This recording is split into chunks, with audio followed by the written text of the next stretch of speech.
Hi friends, how are you all? Welcome back to my channel Saritha creations and vlogs. ఈరోజు మనం వంకాయ ఆలుగడ్డ curry చేసుకుందామండి. మెంతికూర ఇంకా పచ్చిమిర్చి పేస్ట్ వేసి చేసుకుందాము. ఎలా చేయాలో ఇప్పుడు చూద్దామండి. దానికోసం ముందుగా ప్యాన్లో ఆయిల్ వేసుకొని పోపు దినుసులు వేసుకోవాలండి. అవి వేగిన తర్వాత మెంతికూర వేసుకోవాలి.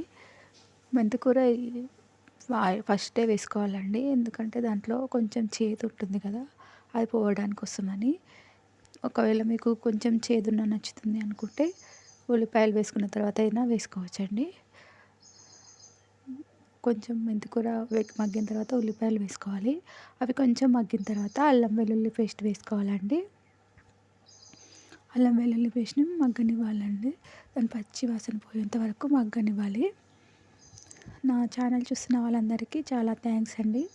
నా రెసిపీస్ మీకు నచ్చినట్లయితే లైక్ చేయండి, సబ్స్క్రైబ్ చేసుకోండి. అల్లం వెల్లుల్లి పేస్ట్ వేగిపోయిన తర్వాత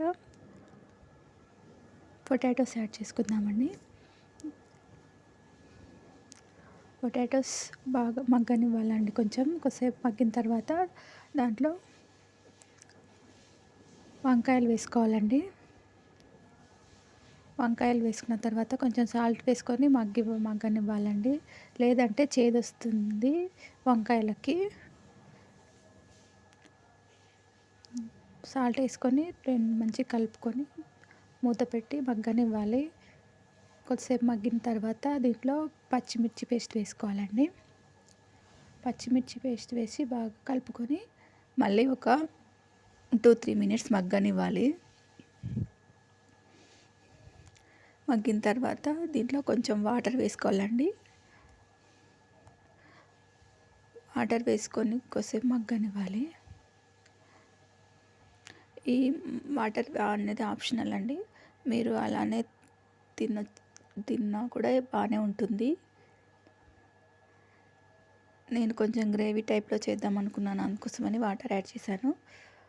కొద్దిసేపు మగ్గించిన తర్వాత దాంట్లో ధనియా పౌడర్ ఇంకా నువ్వుల పొడి వేసుకున్నాను అండి.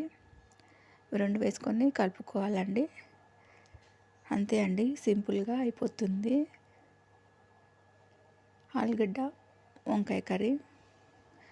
దాంతోపాటుగా నేను ఈరోజు లంచ్లోకి పచ్చి పులుసు కూడా చేశానండి.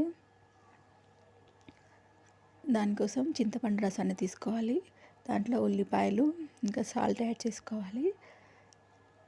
ఇది కొంచెం కలుపుకున్న తర్వాత పోపు పెట్టుకోవాలండి.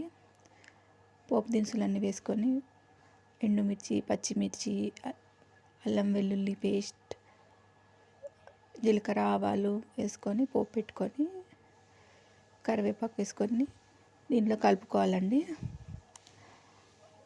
అంతే, అయిపోతుంది. కానీ ఈరోజు నేను కొంచెం నువ్వుల పొడి ఇంకా ధనియా పొడి కూడా వేశాను. ఎక్కువ ఇందులో నేను బెల్లం వాడట్లేదు, పులుపు ఎక్కువ తెలియకుండా ఉండడం కోసమని ఇవి వేసానండి. టేస్ట్ బాగుంటుంది, ట్రై చేయండి ఒకసారి.